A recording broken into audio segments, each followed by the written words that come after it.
नमस्कार दोस्तों, वसई विरार महानगर पालिका स्थायी समिति सभापति के तौर पर पूर्व महापौर प्रवीण चिन्नैया शेट्टी का बिनविरोध नियुक्ति घोषित की गई। आपको बता दें कि आज 5 तारीख को स्थायी समिति सभापति के चुनाव होने थे और पिछले दिनों जब चुनाव के नामांकन पत्र भरे गए तब बहुजन विकास आघाड़ी जो कि 71 सीटों के साथ महानगर पालिका में बहुमत में है, उनकी तरफ से प्रवीण चिन्नैया शेट्टी ने अपना नामांकन पत्र भरा था।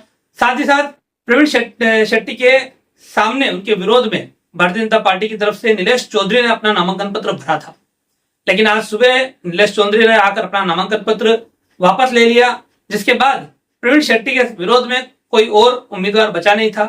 तब जाकर तहसील अधिकारी पालघर जिला कलेक्टर इंदु रानी जाखड़ ने प्रवीण शेट्टी को स्थायी समिति सभापति नियुक्त घोषित किया और निर्विरोध उनका चुनाव संपन्न हुआ।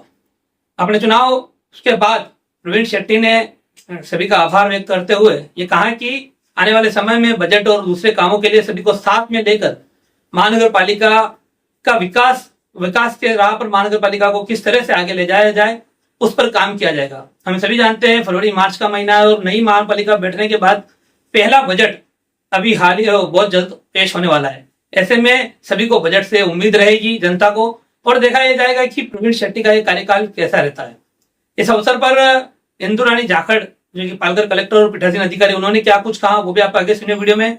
प्रवीण शेट्टी ने क्या कुछ कहा वो भी आगे सुनिए और देखिए पूरी कवरेज। फिलहाल इस वीडियो में इतना ही। नमस्कार, जय हिंद, जय महाराष्ट्र। मॅडम, स्थायी समितीची निवडणूक पार पडलेली आहे, कशा पद्धतीने प्रक्रिया पूर्ण पार पडलेली आहे? वसई विरार महानगरपालिका येथे मान्य स्थायी समिती सभापती साठी निवडणूक जी आहे ती आज पार पाडलेली आहे। यामध्ये एकूण आम्हाला 2 नामनिर्देशन पत्र जे होते ते प्राप्त झालेले होते आणि 15 मिनिटाच्या कालावधीमध्ये श्री नीलेश चौधरी यांनी आपला अर्ज माघार घेतल्याने श्री प्रवीण चिन्नैया शेट्टी यांचे बिनविरोध निवड इथे स्थायी समिती सभापती म्हणून झालेली आहे। एकूण किती सदस्य संख्या होती आणि कशा पद्धतीने निवडणूक प्रक्रियेची? एकूण 16 सदस्य संख्या होती आणि आपण 12 वाजता निवडणुकीच्या कामकाजाला सुरुवात केली। सुरुवातीला जे नामनिर्देशन पत्र होते त्यांची स्क्रुटनी करून जे पात्र आहे ते घोषित केले आणि त्यानंतर 15 मिनिटांवरची कालावधी दिली होती। त्या 15 मिनिटांमध्ये श्री निलेश चौधरी यांनी आपला अर्ज मागे घेतल्याने बिनविरोध निवड इथे मान्य स्थायी सभापती म्हणून चिन्मय शेट्टीजी यांची झालेली आहे। किती वर्षाचा कालावधी? 1 वर्षाच्या कालावधीसाठीचा हा निवडणूक होती, तर पहिल्या वर्षासाठी ही निवडणूक पार पाडलेली आहे। Thank you so much.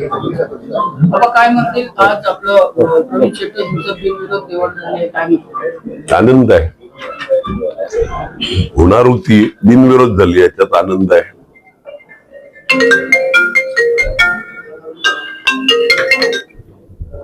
आणि शुभेच्छा, एक सिनियर नगरपालिकेपासून चांगलं काम करणारे, महानगरपालिकेत चांगलं काम केलं, महापौर पदावर बसले,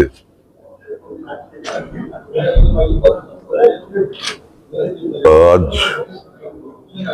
स्टँडिंग सारख्या महत्वाच्या कमिटीवर आणि योग्य प्रकारे न्याय देतील याची खात्री आहे मला। आम्ही जे कोण उभे केलेले महापौर असतील, उपमहापौर असतील, स्टँडिंग असतील, सभागृह नेता असतील,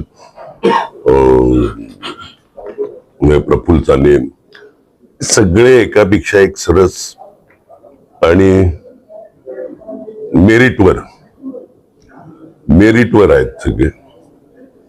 त्यांची जात कोणती, त्यांचा धर्म कोणता, ह्याच्यापेक्षा न्याय कशी देतील, लोकांबरोबर कसे राहतात, सगळ्या नगरसेवकांना कसं घेऊन जातात, कार्यकर्त्यांना कसं घेऊन जातात, ह्याच्याकडे आवर्जून बघितलं गेलं आणि त्याचमुळे या सगळ्यांना संधी मिळाली किंवा पुढे जी मिळणार आहे ते पण तुम्ही बघतील का योग्य व्यक्ती योग्य पदावर बसेल आणि मेरिटवरच बसेल। मग ती कोणत्या पक्षाची आहे ह्याच्याकडे पण आम्ही बघणार नाही। सर, 5.5 वर्षाच्या प्रशासकीय राजवटीच्या नंतर पहिल्यांदा आपण स्थायी समिती सभापतीपदी रुजू झालेल्या आहात, निवडणूक प्रक्रिया पार पडलेली आहे, काय भावना आहेत सध्या? मी माझे नेते लोकनेते हितेंद्रजी ठाकूर युवा आमदार क्षितिजी ठाकूर यांचा मी आभार मानेन. पक्षातले माझे वरिष्ठ जे नेते आहेत त्यांचा मी आभार मानतो का या पदासाठी माझी त्यांनी निवड केलेली आहे. माझ्यावरती जो विश्वास दाखवला आहे तो विश्वास सार्थ करण्याची जबाबदारी आता माझ्यावरती आहे, तर ती मी नक्कीच पार पाडेन. तिजोरीच्या चाव्या आपल्याकडे आहेत. पहिल्यांदाच विरोधी पक्ष सुद्धा प्रबळपणे आपल्या समोर उभा असणार आहे. यावेळेस आपली कशा पद्धतीची भूमिका असणार आहे? तर तिजोरीच्या चाव्या नाही, लोकांचा विश्वास आहे आमच्या जोडीला आणि लोकांचा विश्वासामध्ये आता कशी 5-5.5 वर्ष लोकप्रतिनिधी होते, काही कामं रखडलेली आहेत, काही बाकी आहेत, ती पहिले पूर्ण करण्याचा आपला प्रयत्न राहील. या कामासाठी आम्ही आज इकडे 16 सदस्य होते, 6 विरोधातले होते, पण आता त्यांनी माघार घेतलेली आहे, त्यांचे मी आभार मानतो. आणि आम्ही 16 सदस्य या स्थायी समितीमध्ये आणि 115 सदस्य म्हणून या वसईकरांसाठी आम्ही काम करू. पहिल्यांदाच आता अर्थसंकल्प या ठिकाणी सादर होणार आहे. मोठं आव्हान असणार आहे पालिकेच्या समोर. हे आव्हान आपण कशा पद्धतीने घेणार आहे? सर्वप्रथम आता मी सगळ्या अधिकाऱ्यांची एक बैठक घेणार, आढावा बैठक घेणार आहे. त्याच्यामध्ये आपल्याला काय काय करता येईल, कुठचे विषय आहेत त्याचा आढावा घेऊन आपले सगळे वसईचे वरिष्ठ जे नागरिक आहेत, जे या इकडचे जाणकार आहेत त्यांच्याशी पण व्यवस्थित चर्चा करेन आणि तो सगळा त्यांचे जे मत आहे ते पण या तुम्हाला बजेटमध्ये दिसतील. कधी अर्थसंकल्प सादर होणार आहे? काही तारीख? आता मी सगळ्यांशी बोलून तो निर्णय घेईन. थँक्यू.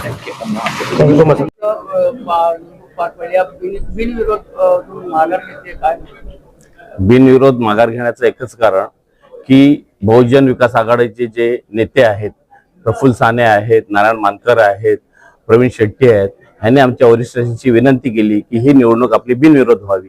आमच्या वरिष्ठांनी तत्वतः मान्यता देऊन हे आम्ही बिनविरोध निवडणूक केली. यापुढे कशा प्रकारे महापौर मिळून सगळे मिळून एकत्र काम करून कशा प्रकारे ते काम पार पाडणार? ह्या प्रकारे आम्ही मिळून मिसळूनच काम करणार आहेत. वसईचा एक पायंडा आहे की कुठलेही विरोधी पक्ष असो किंवा सत्ताधारी पक्ष असो, हे विकासासाठी एकत्र येतात आणि एकत्र काम करत असतात. प्राधान्याने कोणत्या कामासाठी तुम्ही स्थायी समितीमार्फत कुठला काम प्राधान्य म्हणजे लोकांची जी महत्वाची कामं आहेत, उद्यान आहेत, विज्ञानाचे उद्यान आहेत, इतरत्र आपले पॉन्ड निर्माण आपल्याला करायचे आहेत, अशा पद्धतीची विविध जी कामं आहेत महानगरपालिकेतर्फे ती करायची आहे स्थायी समितीतर्फे. हमारे चैनल सैफ न्यूज लाइव पर अपने व्यापार और सेवा से संबंधित विज्ञापन प्रसारण हेतु दिए गए मोबाइल नंबर पर संपर्क करें.